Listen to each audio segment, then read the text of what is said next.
아침엔 아메리카노 1월 29일 설날 아침에 보내드리는 세 번째 에피소드입니다. 하루는 늦은 28일 오후에 프린스턴에서 마이크 앞에 앉은 저는 아메리카노를 진행하고 있는 뉴스 페퍼민트 편집장 송인근입니다. 아시다시피 미국에는 설날 연휴가 없죠. 그래서 이번 주부터 바로 평일에 매일 사실 에피소드를 업로드하려고 했는데 제가 진짜 가지가지 하는데 감기에 너무 심하게 걸렸습니다. 그래서 어제 오늘 일요일부터 지금 계속 좀 앓고 있어서 에피소드 업로드가 늦어졌습니다. 오늘은 트럼프 행정부가 발표한 AI 청사진 스타게이트 이야기와 이에 대한 일론 머스크의 어깃장, 그리고 지난 주말 선을 보인 뒤 미국 시장에 커다란 충격파를 몰고 온 중국의 AI 딥식 이야기를 준비했습니다. 가장 아무래도 관심이 쏠리는 딥식 이야기부터 시작해 보겠습니다.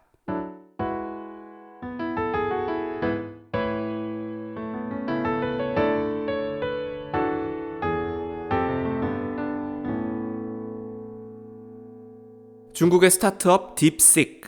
제가 중국어는 읽을 줄 모르는데 한자로 살펴봤더니 심도구색이더라고요. 그러니까 말 그대로 깊이 있게 구하고 찾는다는 뜻이겠죠. 그거를 영어로 옮긴 게 이제 영어 이름인 딥식인 것 같아요. 심도구색 공사에서 개발해 내놓은 인공지능 추론 모델 딥식 V3가 시장을 흔들고 있습니다. 딥식 V3는 오픈 AI의 챗 GPT나 구글, 메타의 인공지능 모델과 견주어도 성능에서 크게 뒤처지지 않는 저비용 AI 모델입니다. 오픈소스로 공개된 무료 R1 모델은 오픈 AI의 추론 모델 O1에 별로 뒤지지 않는 성능을 발휘하며 순식간에 아이폰의 앱스토어 무료 앱 가운데 다운로드 1위에 등극했고요. 딥식이 이 모델을 구축하는 데 든 비용이 정확히 알려지진 않았지만 약 600만 달러 정도로 추정되는데, 이는 오픈 AI가 챗GPT O1을 개발하는데, 그 모델을 학습하고 개발하는 데 든 비용의 3%에 불과하다는 평가도 있습니다. 앞서 바이든 행정부는 미국이 첨단 기술 부문에서 특히 중국에 비해 초격차를 유지해야 한다는 기조를 분명히 하면서 엔비디아의 칩을 비롯해 반도체의 핵심 부품들의 수출을 제한했죠. 이 조치 때문에 딥식은 경쟁사보다 구형이고 성능도 떨어지는 엔비디아 칩으로 구동되는 것으로 알려졌습니다. 그러자 즉 좋은 칩을 쓰지 않고도 이렇게 훌륭한 모델을 만들어내자 AI 칩의 제왕 엔비디아 주가는 하루 만에 최대 17%나 급락했습니다. 미국 주식시장에서도 나스닥은 이제 원래 기술주의 비중이 높죠.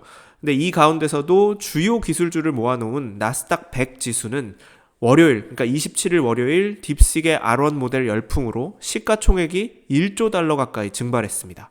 AI에 이제 수십억 달러를 쏟아붓는 미국 빅테크 기업들이 중국의 크게 알려지지 않던 소위 듣보 경쟁자에게 밀릴 수 있다는 불안감이 매도 심리를 부추긴 겁니다. 전문가들은 이제 다만 딥식이 자원을 창의적으로 아주 효율적으로 활용해서 성과를 낸 점은 높이 평가하면서도 미국 기업과 곧바로 경쟁 구도를 형성하긴 어려울 거라고 내다봤습니다. 최첨단 칩에 대한 접근성은 미국 기업이 여전히 월등히 더 좋고, 딥식이 모델을 출시하는 지금 시점까지는 자원을 효율적으로 활용해서 어떤 이런 성과를 낼 수 있었지만, 당장 수요가 급증하면 결국 컴퓨팅 파워에 대한 수요도 덩달아 높아질 테고, 이는 비용 증가로 이어질 수 있기 때문입니다. 게다가 실제로 어제 급락했던 미국 테크 기업의 주요 기술주의 주가가 오늘 28일 다시 반등해서 엔비디아만 해도 어제의 낙폭의 거의 절반 정도를 회복한 모습입니다. 아무튼 딥식 쇼크로 지난주 트럼프 대통령이 오픈 AI와 오라클, 그리고 이 손정희 회장의 소프트뱅크를 대동하고 미국이 AI 기술을 주도하기 위해 5천억 달러 규모의 대규모 투자를 진행하겠다고 발표한 스타게이트 계획도 자연히 다소 빛이 발했습니다.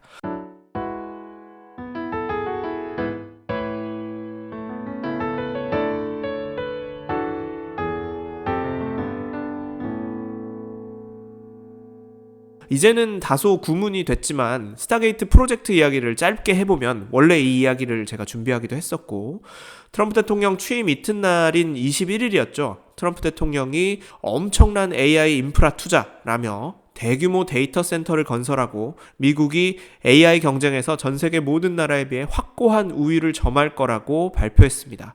그런데 이 발표, 스타게이트 프로젝트 발표와 거의 동시에 일론 머스크가 여기에 대놓고 재를 뿌리고 찬물을 끼얹는 발언을 했습니다.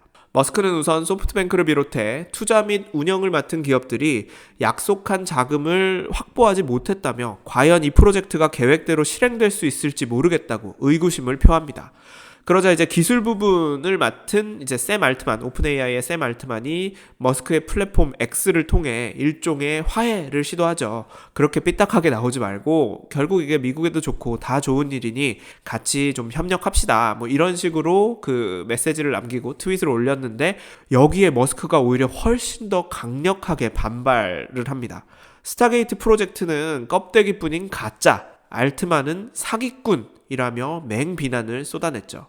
이미 사실 샘 알트만과 이제 개인적으로나 또 사업적으로 틀어진 지 굉장히 오래된 머스크긴 해도 이렇게 수위가 높은 발언을 마구 쏟아낼 줄은 이제 몰랐습니다. 트럼프 2기 행정부에서 일론 머스크가 어디까지 영향력을 행사할지 머스크가 수장을 맡은 이 정부 효율부 DOGE죠. Department of Government Efficiency는 어떤 권한을 부여받고 어디까지 권한을 행사할 수 있을지를 두고 계속해서 갖은 예측이 쏟아지고 있는데 일각에선 스타게이트 프로젝트에서 테슬라나 스페이스X 등 자기 기업이 빠진 데에 대해 앙심을 품고 머스크가 이제 재를 뿌리고 나섰다는 분석도 있고 실제로 프로젝트 자체가 트럼프가 굉장히 거창하게 발표한 것처럼 이제 뭐 내실이 있지 않다는 어떤 분석과 반론도 나옵니다.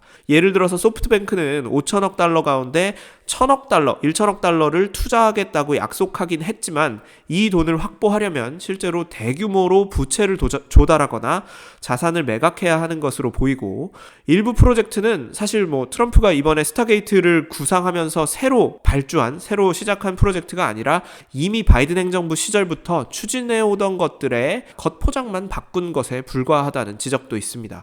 여기에 또 프로젝트를 세부적으로 어떻게 진행하고 여러 기업들이 참여하는데 파트너별로 어디에 돈을 대고 또 어디까지 누가 기여하고 그에 대한 뭐 보상은 공로는 어디까지 인정받을지 이런 구체적인 그림이 너무나 부족하다는 지적도 있습니다. 결국 트럼프가 구체적인 철학 없이 겉만 번드르르한 발표를 한 것 아니냐는 비판을 피하기 어려워 보이는데요.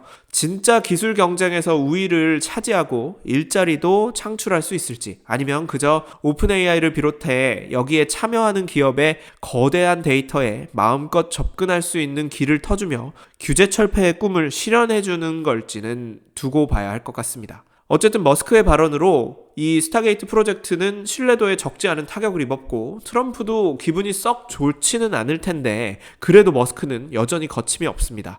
지난 에피소드에서 말씀드렸듯이 원래 정부 효율부 도지를 공동으로 이끌 예정이던 비벡 라마스와미를 사실상 도지에서 이제 축출했다는 보도도 이미 나왔다고 말씀을 드렸죠.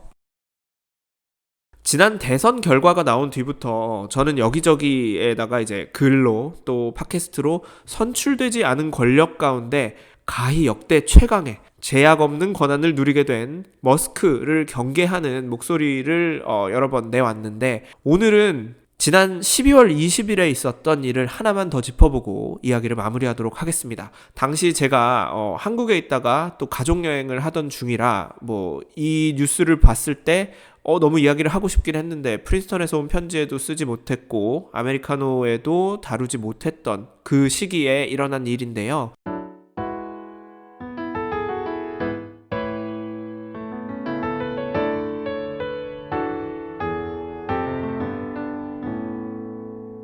미국 정부가 사실 지금 몇 년째 그 예산안을 의회가 정상적으로 통과시켜서 그 정부의 살림살이를 꾸려가지 못하고 있어요. 대신 몇 개월 단위로 부채 한도 연장 승인을 받아가며 임시로 이제 미봉책으로 나라 살림을 운영하고 있는데 지난달 20일이죠. 그러니까 크리스마스 직전의 일입니다. 이제 118기 의회가 거의 이제 끝을 앞두고 사실상 마지막으로 두 당이 합의한 또 한 번의 예산안, 부채 연장 승인을 받고 예산안에 이제 세부 사항을 둘러싸고 이견이나 뭐 다툼이 있더라도 그거는 이제 연말 보내고 다음 회기에 합시다. 일단 연말 연시 잘 보내고 1월 3일에 119기 새 회계에서 만납시다. 원래는 이럴 예정이었던 날입니다. 12월 20일이. 그런데 이 평범할 예정이던 날이 일론 머스크의 이제 트윗 하나로 아주 드라마틱한 날로 완전히 바뀌었습니다. 머스크는 20일 새벽 일찌감치 트위터, 그러니까 X죠. X에 등판합니다. 두 당이 합의한 예산안은 처음부터 글러먹었다며 원색적인 비난을 쏟아냈는데, 민주당이 늘 그렇듯 정부가 개입하고 간섭하지 말아야 할 온갖 일들에 돈을 대는 예산안을 그냥 그대로 승인해 준 건 공화당으로서는 큰 잘못을 저지른 거고, 이는 지난 11월 선거에서 미국인들이 보여준 민심도 정면으로 배반하는 거라는 아주 맹렬한 비난의 내용이었습니다. 도지의 수장을 맡을 예정이니까 벌써부터 뭐 이제 의회 예산안 가지고 기강을 잡으려 드는 건가? 근데 아무리 그렇더라도 뭐 허리띠를 졸라매는 게 이제 뭐 정부 효율의 일인 건 알겠는데, 아무리 그래도 아직 트럼프 대통령이 취임하려면 한 달이나 남았는데 이렇게 나오는 건 너무 월권 아닌가 싶었거든요. 어쨌든 트럼프 대통령도 뒤늦게 머스크 말이 맞다, 예산안 이거 잘못됐다, 내가 정책 의제를 처리하기 위해서는 이참에 뭐 부채 한도 자체를 없애자는 등 굉장히 혼란스러운 말을 쏟아냈고, 마이크 존슨 하원 의장은 이제 부랴부랴 머스크와 트럼프 대통령을 만나 법안 예산안을 다시 조율합니다.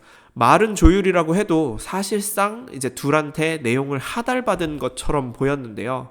합의한 예산안이 실제로 민주당이 주도해서 뭐 일방적으로 짠 그런 예산안도 아니거든요.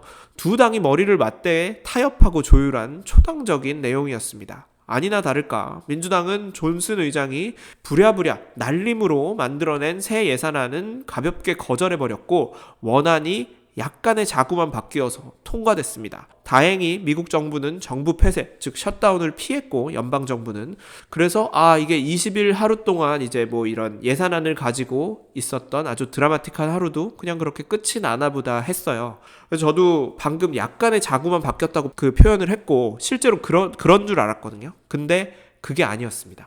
어쩌면 애초에 머스크가 전형적인 이 성동격서 전략을 들고 나온 건지도 모르겠다는 생각이 들 정도인데, 원래 예산안에서 머스크가 너무 빼고 싶었던 그 조항이 하나 있었습니다. 그거를 끝내 이제 빼냈었는데, 이게 뭐냐면은 대외 투자 규제 조항, 그러니까 Outbound Investment Provision 이라는 이 조항이 예산안에 담겨 있었어요.